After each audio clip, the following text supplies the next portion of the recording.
Bang, cepetan udah mulai. Shalom IFJF Cirebon, kembali lagi bersama saya Cahyadi. Hari ini kami merayakan ibadah Jumat Agung. Pengorbanannya di atas kayu salib merupakan anugerah terbesar bagi kita semua. Minggu besok 12 April 2020, kami akan mengadakan ibadah online kembali di channel YouTube IFJF Cirebon pada pukul 9 pagi. I Care, I Pray, dan I Grow dilaksanakan sesuai jadwal melalui aplikasi Zoom. Bagi saudara yang ingin memberikan persembahan, dapat ditransferkan melalui rekening CIMB Niaga di nomor 800 220 220 900. Sampai jumpa di hari Minggu. Shalom keluarga besar terkasih IFJF Cirebon. Saya sungguh bersyukur untuk kebaikan Tuhan karena saya juga bisa ada bersama-sama dengan saudara meski secara online di hari Jumat Agung ini memperingati pengorbanan Yesus Kristus. Dan saya percaya di tengah krisis atau masalah yang sungguh dunia sedang hadapi, juga termasuk kita di Indonesia, gereja-gereja Tuhan yang ada di Indonesia, meski kita tidak bisa bersatu bersama-sama beribadah di gereja, namun itu tidak membatasi kuasa Tuhan bekerja di dalam kehidupan saudara dan saya. Saya bersyukur di musim-musim ini Tuhan sedang mempersiapkan kita semua untuk masuk kepada musim penuaian, kemenangan yang besar. Tuhan sedang persiapkan saya dan saudara. Itu sebabnya biarlah di hari Jumat Agung ini kita sungguh fokus kepada Tuhan, pengorbanannya cukup buat kita. Dan kita merayakan kebangkitan yang hebat, membuat kita keluar dari musim ini, masuk kepada kemenangan yang besar. Itu sebabnya tetaplah bersuka cita, tetaplah kuat di dalam Tuhan. Tuhan Yesus memberkati kita semua. Amin. Selamat pagi saudara-saudara dimanapun Anda berada saat ini. Aku percaya Tuhan Yesus beserta dengan kita semua. Dan hari ini adalah hari Jumat Agung, di mana kita tahu Tuhan Yesus telah mati untuk kita. Sang Juru Selamat, Sang Raja itu datang ke bumi untuk menyelamatkan kita semua, menjadi penebus setiap dosa, penyakit, setiap apapun yang menghimpit kita. Dia sudah tebus di kayu salib. Dan saat ini waktu yang kita bersyukur, waktu yang kita memuji Dia. Karena kita yakin saat kita memuji Dia, Dia ada di bersama-sama dengan kita. Dia dekat dengan kita. Dan kita mau bersyukur atas cinta kasih-Nya buat kehidupan kita yang tidak pernah ada habis-habisnya. Terima kasih Tuhan karena Kau begitu baik, karena Kau begitu mengasihi kami Tuhan. Dan Kau berikan segalanya untuk kami ya Bapa. Terima kasih Yesus.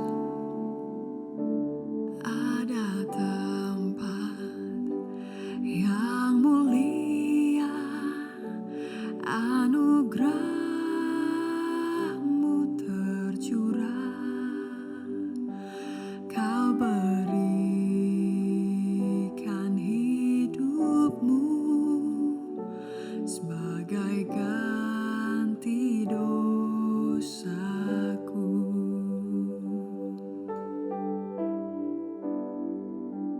Lebih dari yang kukira, pengampunan yang kuterima, kasih Yesus yang abadi mengalir di Kalvari.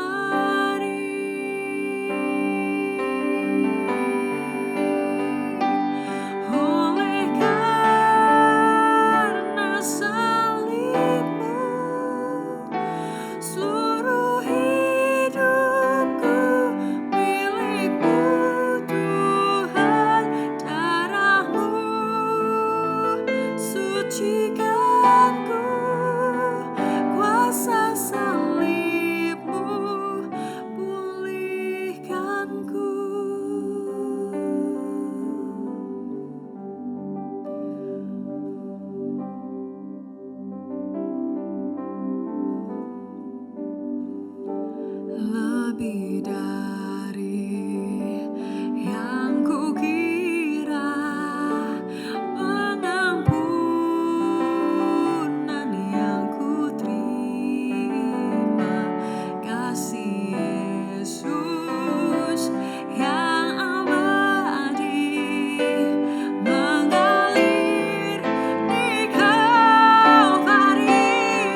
salibmu ku hidup, karena salibmu ku menang. Engkau yang berkuasa, sanggup untuk melakukan mujizat-Mu, karena salibmu ku hidup, karena salibmu ku menang. Engkau yang berkuasa, sanggup untuk melakukan mujizat-Mu, karena salibmu ku hidup, karena salibmu ku menang. Engkau yang berkuasa, sanggup untuk melakukan mujizat-Mu di hidupku.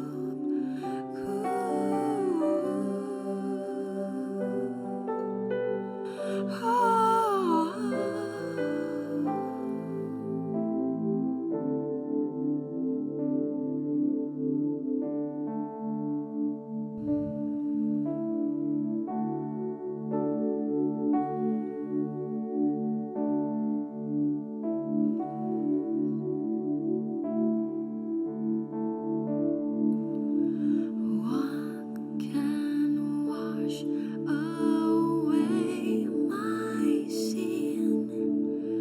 Nothing but the blood of Jesus. What can make me whole again? Nothing but the blood of Jesus.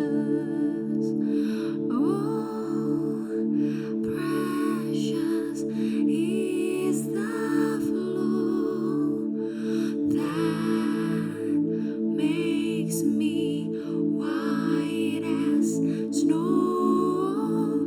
No other fount I know. Nothing but the blood of Jesus. What can wash away my sin? Nothing but the blood of Jesus. What can make me whole again? Nothing but the blood of Jesus. Oh, precious is the flow that makes me white as snow. No other fount I know. Nothing but the blood of Jesus. Nothing but the blood of Jesus. Nothing but the blood of Jesus.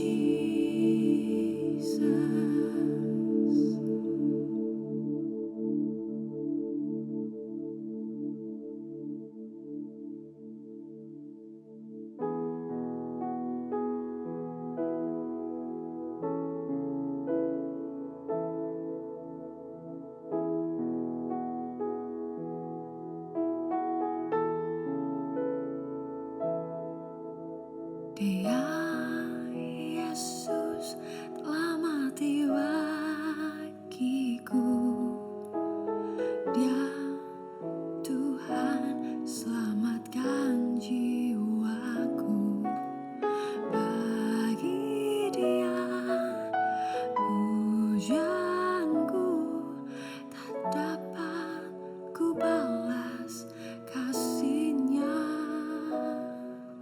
Dia angkatku jadi anaknya, beri damai di dalam hidupku. Bagi Dia sembahku, hanya Dia segalanya bagiku. Bagi Dia segala pujian, hormat serta syukur, kekal selamanya. Bagi Dia segala pujian, hormat serta syukur selama-lamanya.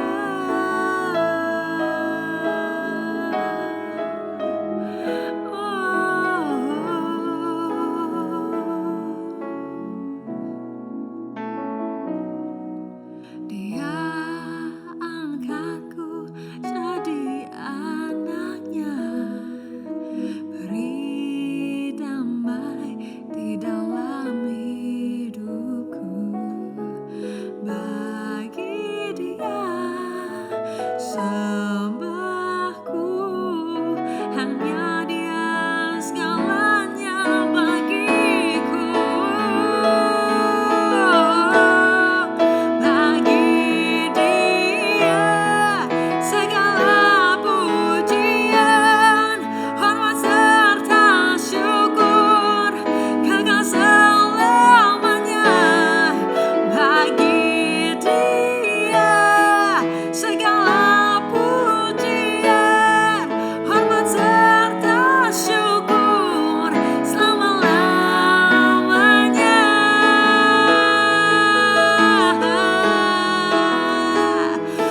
Oh yeah, selamanya.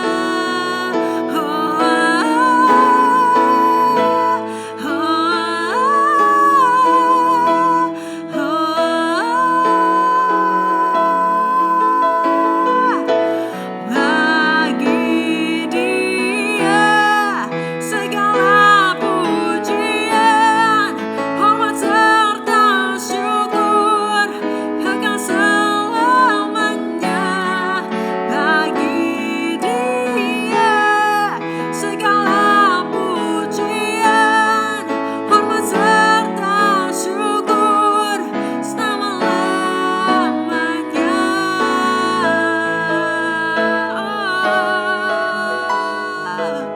Selamanya, selamanya.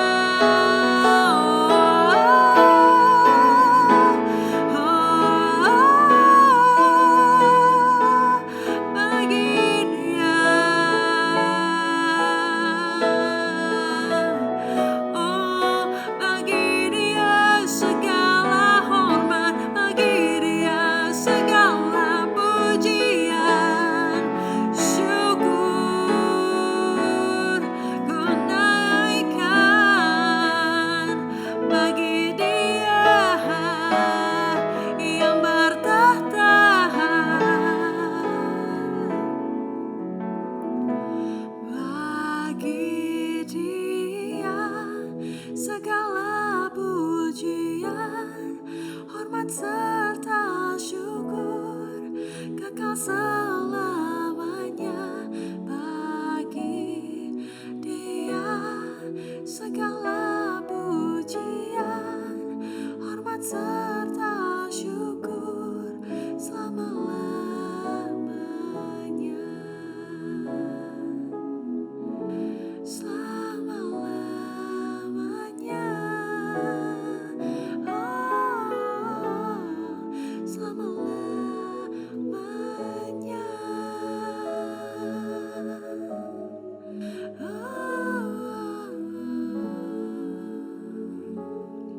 Titus 2 ayat 11-13. Karena kasih karunia Allah yang menyelamatkan semua manusia sudah nyata.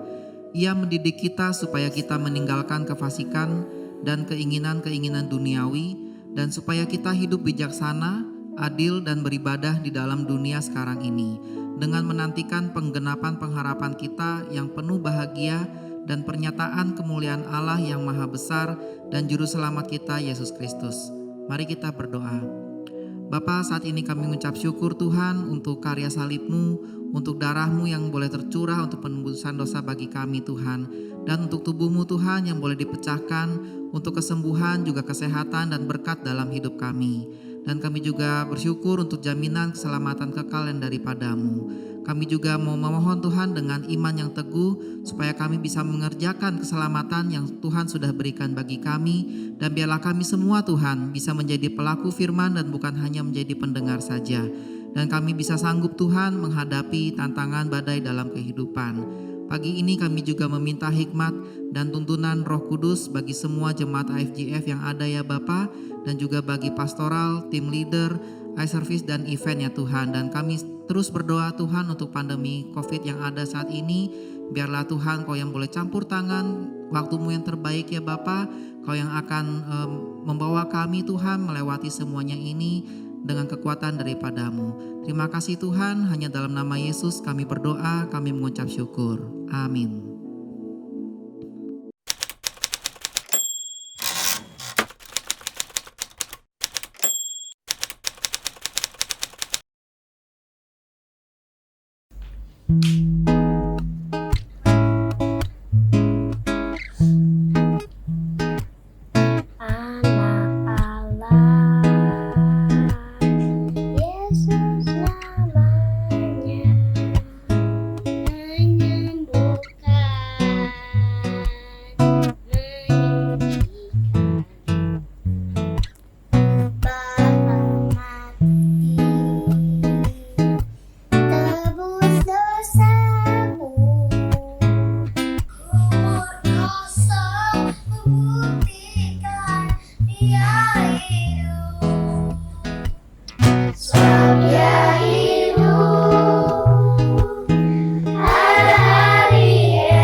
Hai, Shalom saudara-saudari terkasih dalam Tuhan Yesus Kristus. Perkenalkan, nama saya Gea.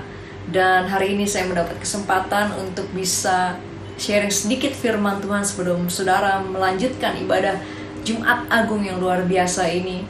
Sebelum saya lebih lanjut, izinkan saya untuk bisa mengucapkan terima kasih kepada Gembala Saudara, Pastor Handoyo, dan juga segenap leadership team yang ada di FGF Cirebon. Terima kasih untuk kesempatan yang diberikan kepada saya. Izinkan saya untuk bagikan sedikit firman Tuhan kepada saudara. Nah, waktu saya menyiapkan firman Tuhan ini, saya teringat dengan sebuah kutipan yang berkata seperti ini. The real you is shown under pressure. Saudara yang sesungguhnya terlihat ketika saudara sedang mengalami tekanan. Ada banyak orang yang ketika melihat tantangan atau tekanan datang dan mereka lari. Karena mereka berpikir bahwa kehidupan yang baik seharusnya adalah kehidupan yang tanpa masalah atau tekanan atau stres. Bahkan ada begitu banyak anak-anak Tuhan yang berpikir bahwa saya kan sudah ikut Tuhan, harusnya saya nggak ngalami yang namanya masalah. Tapi kenapa saya masih mengalami masalah? Well, saya rasa pemikiran itu bukan pemikiran yang tepat, karena Tuhan Yesus sendiri tidak pernah berjanji saudara nggak akan mengalami masalah. Bahkan Dia memperingati murid-muridnya. Yohanes 16 ayat 33, Dia berkata bahwa di dalam hidup ini kamu akan menghadapi yang namanya penderitaan. Jadi saudara, selama kita hidup pasti kita akan mengalami yang namanya masalah. Nah, kalau hari ini saudara nggak punya masalah, tunggu aja, pasti akan datang saudara. Ya. Nah, justru sebagai anak-anak Tuhan, seharusnya kita punya cara pikir yang berbeda. Seharusnya kita bisa melihat masalah sebagai sebuah kesempatan di mana kita bisa mengalami yang namanya pertumbuhan. Sama seperti saudara, kalau saudara ingin punya badan yang bagus, yang sehat, yang fit, saudara mulai pergi ke gym, saudara mulai taruh beban, dan saudara berlatih untuk mengangkatnya. Kenapa? Karena saudara tahu dengan melakukan itu, otot saudara akan bisa bertumbuh. Sama halnya dengan hidup ini, di mana saudara mengalami tekanan atau masalah, mungkin disitulah saudara bisa mengalami yang namanya pertumbuhan. Jadi saudara, kita nggak boleh takut sama yang namanya tekanan atau masalah. Justru kita harus bisa embrace it dan juga berselancar di atasnya. Sama seperti ombak datang, kita belajar berselancar di atasnya. Firman Tuhan di Efesus 2 ayat 10 mengatakan seperti ini. Karena kita ini buatan Allah, diciptakan dalam Kristus Yesus untuk melakukan pekerjaan baik yang dipersiapkan Allah sebelumnya. Dia mau supaya kita bisa hidup di dalamnya. Saya mau saudara garis bawahi kata baik di sini. Di dalam bahasa aslinya kata baik adalah agathos, yang artinya bukan sekedar biasa-biasa saja atau pas-pasan. Karena seringkali sebagai manusia kita menggunakan kata baik untuk mengungkapkan sesuatu yang ya oke lah, baik-baik saja gitu ya, so-so. Tapi dalam bahasa aslinya kata baik di sini adalah artinya cocok, luar biasa, sempurna. Dan itulah kehidupan yang saudara dan saya perlu atau Tuhan mau kita untuk hidupi. Melakukan pekerjaan yang luar biasa, bukan sekedar so-so, tapi luar biasa. Dan saya yakin saudara mengamini hal ini saat ini juga. Tapi saudara harus ingat bahwa segala sesuatu yang baik dan luar biasa butuh dua hal. Yang pertama, butuh yang namanya proses. Ada proses yang harus dilewati sehingga sebuah barang menjadi luar biasa baik. Kalau saudara seorang fashion designer contohnya, saudara punya ide yang luar biasa, menciptakan sebuah karya yang luar biasa, saudara perlu ambil waktu untuk berpikir, cari bahan yang terbaik, mulai eksperimen, mulai ada revisi 1, 2, 3 dan seterusnya sampai saudara menghasilkan sesuatu yang luar biasa baik. Itu yang pertama, perlu proses. Dan yang kedua, sesuatu yang luar biasa baik atau berkualitas tinggi pasti berguna bagi penggunanya atau mencapai tujuan keberadaannya. Pernah gak saudara lagi browsing online store, lalu saudara mencari barang yang saudara butuhkan, saudara ketemukan ada sebuah toko yang menjual barang yang fotonya bagus banget, keren banget, lalu harganya murah banget lagi ya, kebetulan lagi flash sale, jadi saudara langsung klik, langsung beli.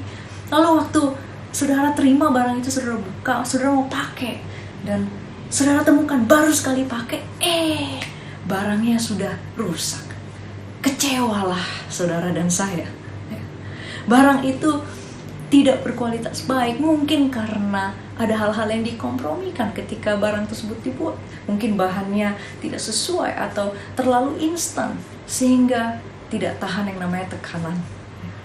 Jadi sesuatu yang luar biasa harusnya bisa tahan atas tekanan, bisa mencapai tujuan keberadaan produk tersebut. Ya. Orang bilang ada harga, ada rupa. Nah saudara, hari-hari ini kita semua lagi ngalami tekanan. Kita lagi ngalami perubahan yang sama sekali gak nyaman. Everything needs to be adjusted. Termasuk cara kita beribadah juga harus diubah. Pertanyaannya adalah bagaimana respon kita terhadap setiap perubahan atau tekanan yang ada. Apakah kita lari? Ya, atau kita menyalahkan situasi? Atau kita jadi takut sehingga kita gak berani bergerak maju? Atau kita bisa memilih untuk percaya kepada Tuhan, untuk menghadapi tantangan ini semua dengan Tuhan.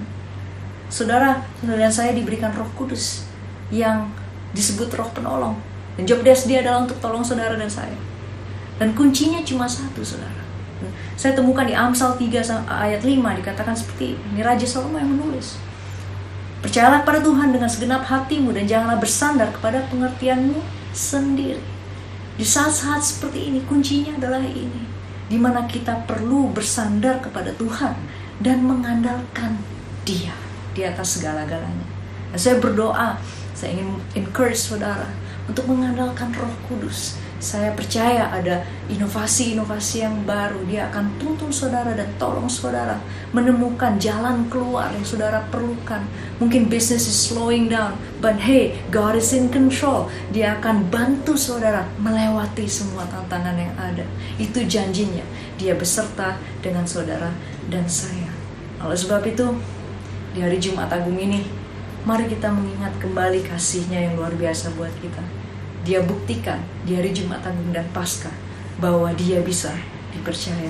Karena Dia tidak sekedar bilang Dia akan bangkit, tetapi kita semua tahu Dia tidak sekedar mati dan Dia sudah bangkit. Oleh sebab itu saudara, mari kita taruh iman percaya kita pada Tuhan. Percaya Dia dengan segenap hati kita.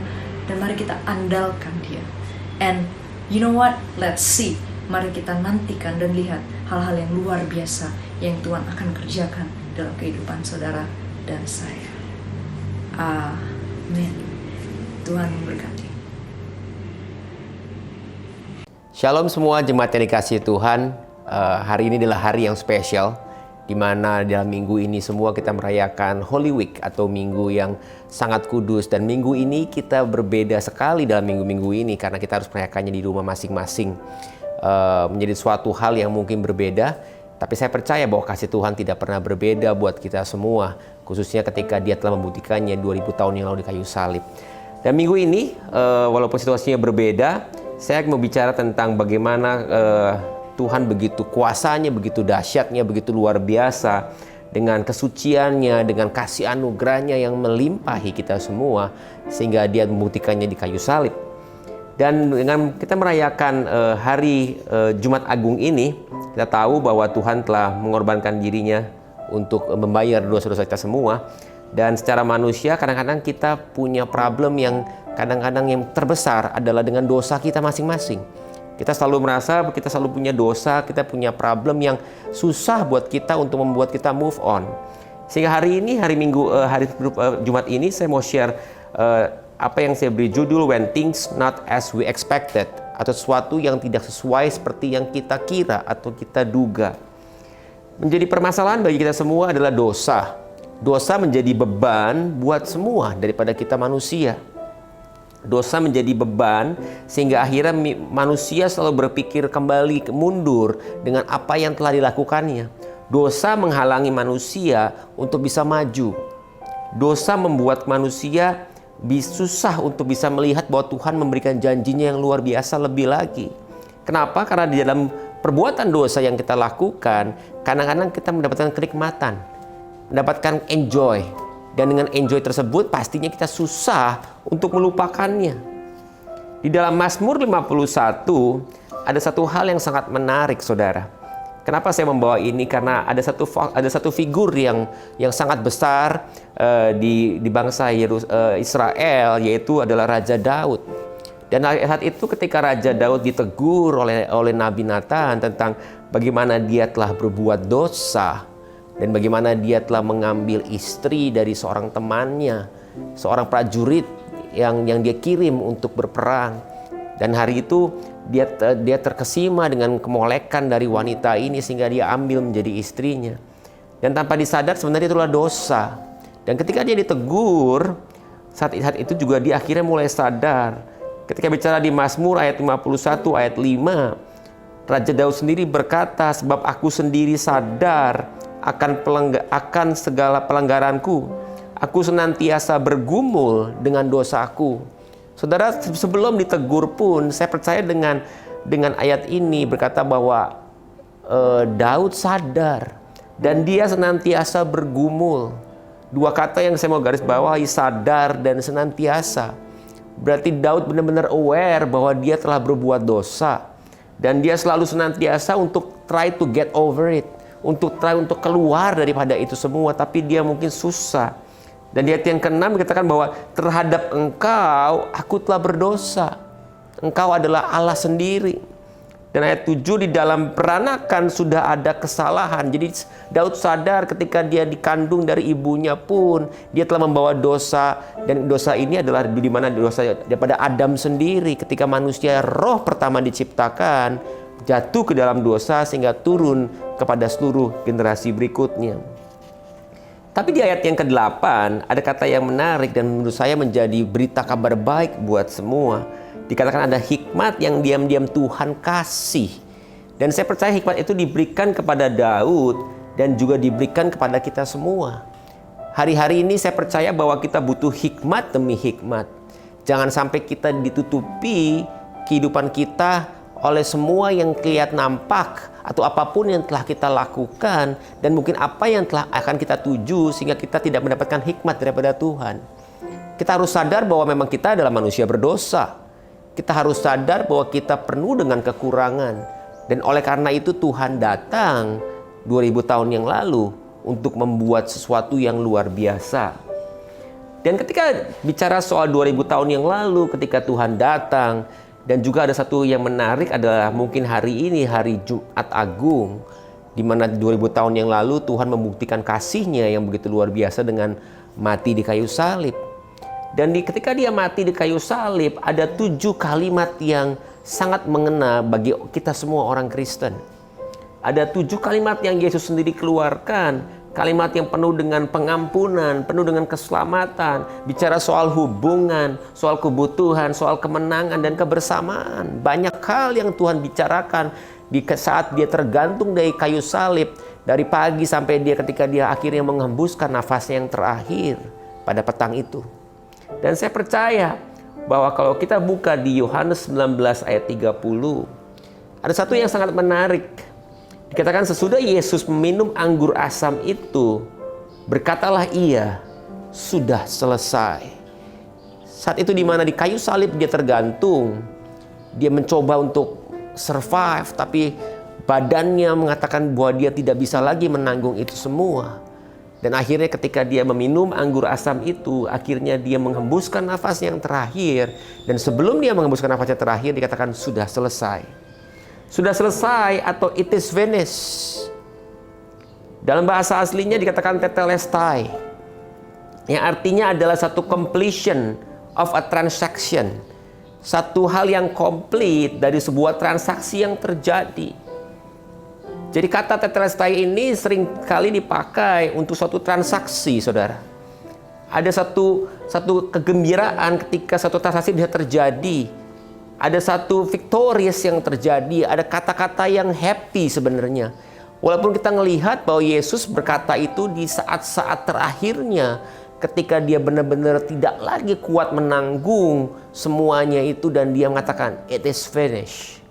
Tetelestai. Di dalam sejarah dikatakan juga bahwa kata tetelestai ini dipakai oleh servant ataupun pembantu atau budak yang memberikan laporan ketika suatu pekerjaan sudah selesai dilakukan kepada masternya atau kepada tuannya. Ketika suatu pekerjaan yang beres, dikatakan master tetelestai, beres pekerjaan yang kau berikan kepada hambamu ini. Sehingga kita bisa merelate bahwa memang Yesus telah selesai menyelesaikan pekerjaan yang diberikan oleh Allah sendiri kepada dia. Allah Bapa memberikan pekerjaan kepada Tuhan Yesus untuk menyelesaikan semuanya. Dan Tuhan Yesus tahu dia sudah menyelesaikan pekerjaan itu di kayu salib itu. Transaksinya sudah selesai. Dan saya percaya transaksi itu dibayar penuh. Dibayar secara utuh. Tidak separoh-separoh, dibayar secara full. Dan kalau kita lihat daripada cerita ini, kita bisa melihat bahwa sepertinya Tuhan tuh ngotot. Tuhan tuh maksain. Sampai akhirnya dikirim juga anaknya, dan akhirnya harus mati buat kita semua. Saya berharap teman-teman di tempat ini, saudara-saudara semua bisa merasakan bahwa memang Tuhan itu ngotot mau untuk menyelamatkan kita semua. Tuhan mau memberi yang terbaik buat kita semua.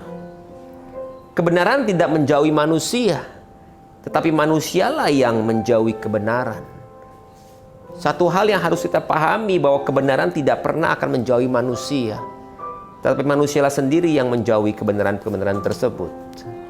Ada pengaruh daripada dosa, ada intimidasi daripada dosa. Dan sama seperti tadi cerita daripada Daud, ketika dia harus bergumul dengan dosa yang dia lakukan tanpa dia sadari. Dan dia harus gumul itu setiap hari senantiasa, bagaimana dia bisa lepas daripada itu semua. Dan saya percaya bahwa kita nggak bisa berjalan masuk ke dalam rencananya Tuhan kalau kita masih penuh dengan dosa-dosa kita. Kalau kita masih punya dengan problem-problem kita. Kita harus punya kebenaran supaya kita bisa masuk ke dalam rencananya Tuhan lebih lagi. Kalau kita buka di 2 Korintus 5:21 dikatakan bahwa dia yang tidak mengenal dosa telah dibuatnya menjadi dosa karena kita, supaya di dalam dia kita dibenarkan oleh Allah. Saya berharap ayat daripada 2 Korintus ini bisa mengena di dalam Jumat Agung ini, bahwa Yesus tidak mengenal dosa tapi dibuatnya menjadi berdosa dikarenakan kita semua. Saya berharap bahwa dengan Jumat Agung ini bukan hanya perayaan biasa, karena kebetulan kita merayakannya di rumah masing-masing dengan anak, keluarga, istri, pasangan, suami, dan semua. Dan saya berharap setiap keluarga yang menjadi gereja-gereja kecil bisa mulai melihat bahwa Tuhan punya rencana yang luar biasa. Tuhan maksain untuk menyelamatkan kita semua. Dan kalau kita lanjutkan lagi cerita daripada Daud di Mazmur 51 tadi, di ayat yang 9 dikatakanlah, bersihkanlah aku daripada dosaku dengan hisop, maka aku akan menjadi tahir. Basuhlah aku, maka aku menjadi lebih putih daripada salju. Kita melihat bahwa ada hisop, kata hisop di situ. Hisop adalah semacam tanaman. Tapi juga untuk saat itu di Perjanjian Lama, kalau saudara baca di Keluaran, adalah tanaman yang untuk menorehkan darah anak domba di pintu-pintu gerbang daripada setiap orang-orang Israel, sehingga dibebaskan daripada hukuman. Dan ketika Yesus disalibkan saat itu, ketika dia haus pun, ada hisop yang ditancapkan ke bunga karang untuk diberikan minum kepadanya. Dan saya bisa melihat bahwa terjadi lagi, ada pengulangan terjadi, ada darah anak domba yang harus ditorehkan melalui hisop tersebut. Ada satu darah anak domba yang harus ditorehkan kepada setiap pintu-pintu rumah daripada setiap orang-orang Israel dan kita orang-orang percaya. Dan saya percaya ketika darah itu telah ditorehkan, itu di mana Tuhan Yesus katakan it is finished, sudah selesai, tetelestai, paid in full. Saya berharap teman-teman semua, saudara-saudara yang bisa menyaksikan tayangan pagi ini, kita harus mulai rileks untuk tidak punya rasa bersalah terus-menerus. Kita nggak perlu malu dengan masa lalu kita. Kita harus bisa move on untuk future kita. Karena saya percaya kayu salib telah membayar itu semua dengan lunas. Dan kebebasan bukan berarti gratis. Suatu kebebasan itu harus datang dengan biaya yang sangat mahal, dengan cost yang very expensive, dengan cost yang very high. Dan costnya adalah blood, darah itu sendiri. Sehingga kalau saya percaya hari-hari ini ketika kita semua ngelihat, ketika kita punya dosa, kita punya beban, tapi Tuhan punya beban yang lebih besar, datang ke dalam dunia ini untuk membebaskan kita semua. God has a burden to free all of us. Dan itu yang bisa katakan greater blessing for all of us. Sehingga kalau kita bisa move on, karena kita tahu bahwa kita punya blessing yang luar biasa, yang pertama kita harus believe, saudara. Harus percaya. Kemudian kita harus terima roh kebenaran yang Tuhan kasih. Karena roh kebenaran itu adalah suatu yang luar biasa yang Tuhan kasih kepada kita melalui Yesus Kristus. Karena dialah roh kebenaran itu sendiri. Ketika kita menerima Tuhan Yesus ke dalam kehidupan kita, kita terima roh Tuhan Yesus menjadi juru selamat kita menerima roh kebenaran yang membenarkan kita. Sehingga kita bisa masuk ke dalam jalurnya lagi dengan Tuhan Yesus, dengan rencana Allah Bapa di surga. Dan yang ketiga adalah jalani, saudara. Kita nggak bisa terus melihat ke belakang. Hari Jumat Agung ini saya mengencourage semua daripada kita untuk move on, untuk melihat ke depan, untuk menjalani lagi. Dengan kita percaya, dengan kita menerima roh kebenaran kita dan kita menjalaninya, kita melakukan itu semua dengan iman. Dengan iman yang kita pelihara. Dengan iman yang kita pelihara, dengan kita menerima hikmat-hikmat yang ada, sehingga terus iman ini kita bisa pelihara. Sudah pasti Yesus sudah capek-capek di kayu salib. Sudah menebusnya dengan hal yang luar biasa.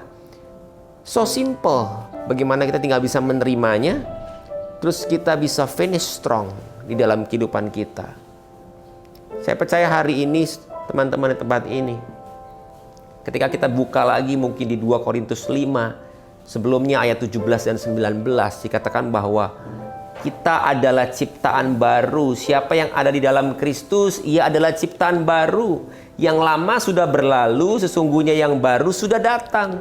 Dan semuanya ini dari Allah yang dengan perantaran Kristus telah mendamaikan kita dengan dirinya dan telah mempercayakan pelayanan perdamaian itu kepada kami semua. Sebab Allah mendamaikan dunia ini dengan dirinya oleh Kristus. Jangan sia-siakan kematian Tuhan Yesus buat kita semua. Jangan pernah anggap itu hanya sebagai cerita untuk dongeng untuk anak-anak. Jangan pikirkan bahwa Tuhan Yesus telah mati 2000 tahun yang lalu dan sudah membayar dan that's it. No, saudara. Yes, Tuhan Yesus sudah membayar dengan biaya yang sangat mahal. Freedom isn't free at all, that it comes with the higher of cost. The cost of blood. Darahnya Yesus telah membayar itu semua. Dan hari ini, the burden of God sudah membebaskan kita semua. Sehingga kita nggak perlu lagi punya beban, nggak perlu lagi punya dosa, supaya kita semua dibebaskan. So hari ini teman-teman, kesempatan ini, let's believe, let's receive, and let's accept it and run to it. Supaya kita semua bisa finish strong. Mari kita berdoa. Tuhan, terima kasih buat hari ini. Di hari Jumat Agung ini kami mengucap syukur bahwa kami masih bisa menerima kebaktian walaupun kami berkebaktian di rumah kami masing-masing. Kami berdoa untuk setiap keluarga hari ini yang ada yang menikmati siaran ini. Dimanapun mereka berada, kami berdoa untuk bisa setiap keluarga, mulai daripada kepala keluarga, kepada pasangan dan kepada anak dan turun kepada cucu. Berdoa untuk bisa dibebaskan daripada segala beban dosa di dalam nama Tuhan Yesus. Kami nggak mau masa lalu kami terus menghalang-halangi kami. Kami mau bisa maju, bisa move on. Karena kami tahu Engkau punya rencana yang luar biasa buat kami. Kami tahu bahwa Engkau adalah Allah yang hebat, Allah yang luar biasa. Kebenaran-Mu telah Kau berikan melalui Tuhan Yesus dengan pengorbanannya di kayu salib. Dan kami mau terima itu. Dan kami mau menjalani itu. Dan kami nggak mau melihat ke belakang lagi. Kami klaim kebenaran ini bisa masuk ke dalam kehidupan kami. Dan masuk lebih dahsyat lagi. Segala hal apapun yang menjadi penghalang dalam kehidupan kami di depan sana, kami berdoa biar kami bisa kuat, kami bisa teguh, kami bisa terus connect dengan Engkau Tuhan. Kami tahu segala permasalahan yang ada akan kami bisa hadapi dan kami akan bisa masuk ke dalam rencana-Mu lebih dahsyat lagi. Terima kasih buat pagi ini dan kami percaya bahwa hari ini kami akan dikuatkan karena kami diingatkan bahwa kematian-Mu tidak pernah sia-sia. Darah-Mu yang mahal telah membayar semuanya dan darah-Mu telah ditorehkan di atas pintu rumah kami untuk menebus kami sehingga kami dilewatkan daripada segala hal yang bukan daripada rencana untuk kami. Terima kasih buat semuanya, kami ucap syukur di dalam nama Tuhan Yesus kami ucap syukur. Sekali lagi itu, enjoy the weekend of Paskah ini, nikmati dan kami percaya bahwa kita harus terus maju. Tuhan berkati. Terima kasih sudah menyaksikan ibadah kami. Sampai ketemu di minggu depan. Tuhan Yesus memberkati.